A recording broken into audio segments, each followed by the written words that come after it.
I designed this dual-purpose arbor for my daughter's wedding in 2 weeks.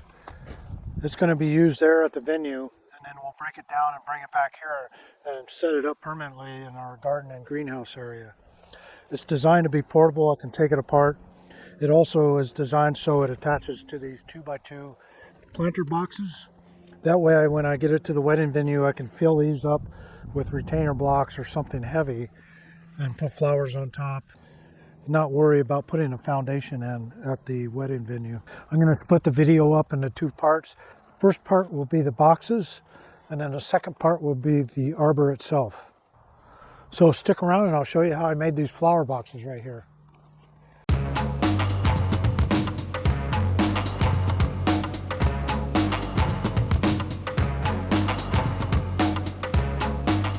Okay, I went ahead and set my miter saw back onto my miter saw station.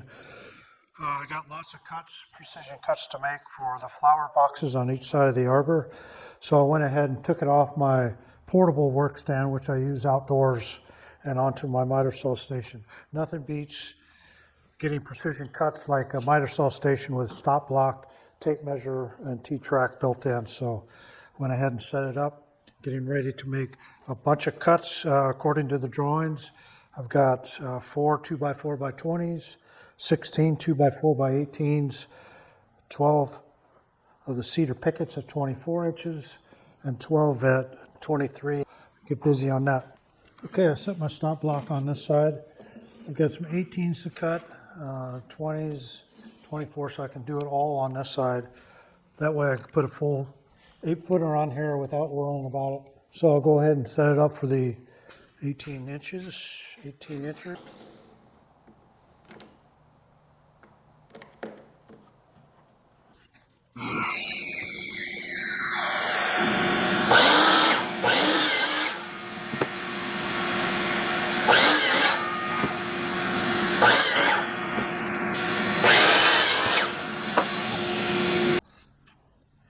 So anytime you're working with pressure treated or outdoor wood, you need to worry about the end cuts.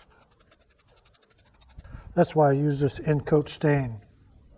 Got it at my big box store. Bought it from Lowe's or Home Depot, I don't remember, last year.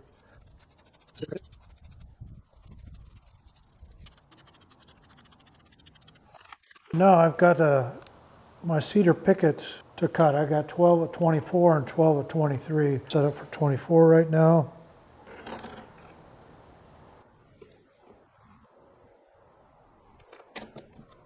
And with these cedar pickets, I can cut 3 at a time with no problem.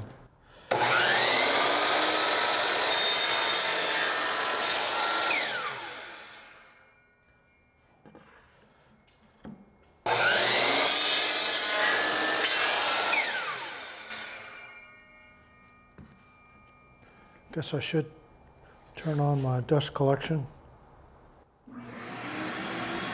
Okay, now I'll set up for my 23-inch cuts.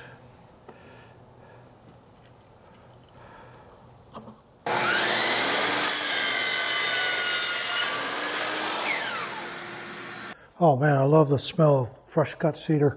I went ahead and made one side 23 inches because you can't get 4 24-inch cuts out of an 8-foot board.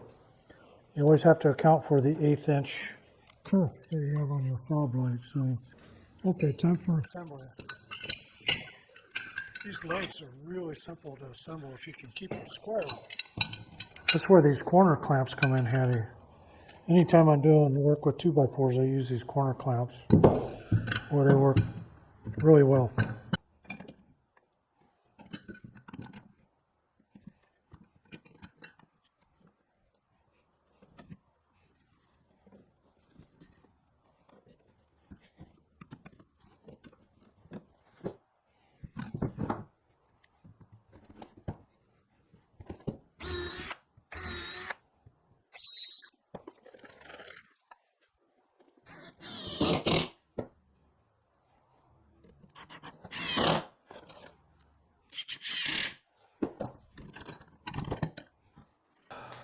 So this is going to be my bottom. This is the top. Do it upside down so I can get everything flush. That's how it's going to go for the 24. Then the 23 inch will go butted up against the 24. So let me get this one side started and make sure it's square.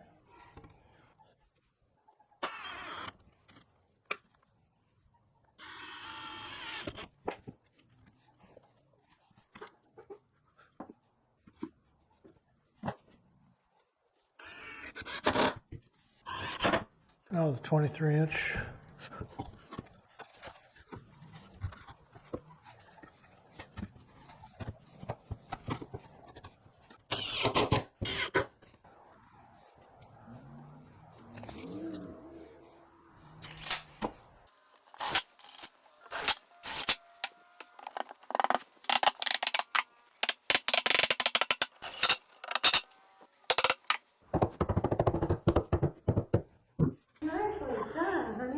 One of them. Wow.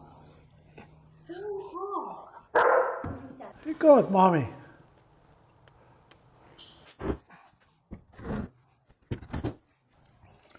So now on the sides, I'll have to attach these to 20-inchers. So this is the side that's going to attach to the arbor itself. So I'll put one down here, one up here, and then drill all the way through into the arbor and attach it.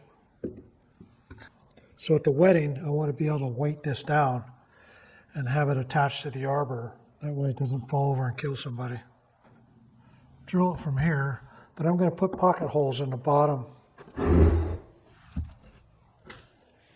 Boy, love that cedar smell. I'm going to use my stapler. You can use screws or staples, but I have these 1-inch galvanized staples that I have left over from my greenhouse siding. So these will be perfect for the cedar pickets. So I'm going to go ahead and use this. Be a lot faster than the screws.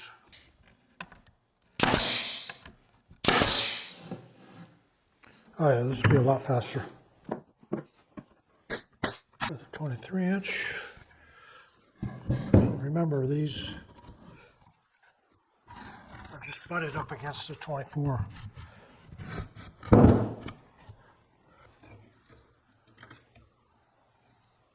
There we go, 38, 16. Just above 38.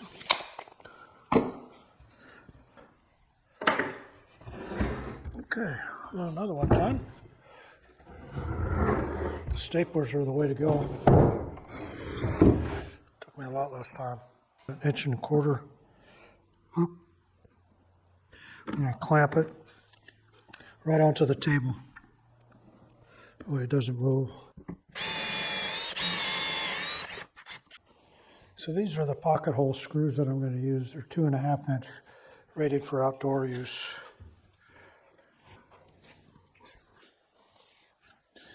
What?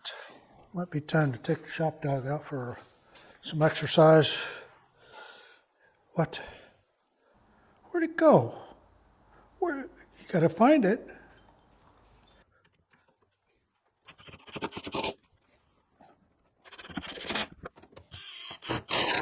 This is a side. I'm gonna put some trim on here, like I did on my bigger boxes.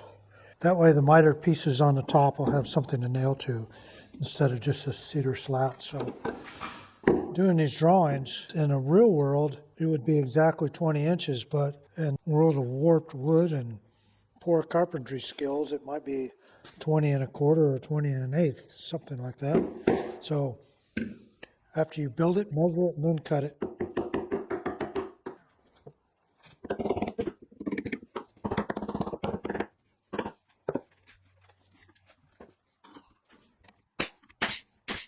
Has all the side trim on it now. And the 2x4s to attach it to the arbor. Now, if you're not using these as attachments to the arbor, you can go ahead and use just 2x2s on this side as well. Normally on my larger boxes, I'm trying to trim up to leave as much space in the box as possible. But on this box, I have to make sure it's flush on this side because this is where it's going to attach to the arbor. So it's very critical that this doesn't stick out further than the box frame. It's going to have quite an overhang on here. Hey, Carson doesn't approve. So I can even use my stop block for my miter cuts as well. Just move it to 27 1/4.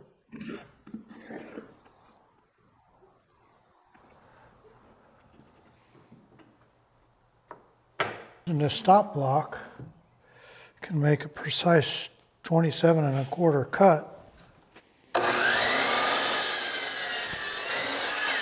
Okay, let's see how these fit. Oh yeah, that's going to be a nice fit. Time to put the trim on. I'm going to use 2.5 inch decking screws to do it.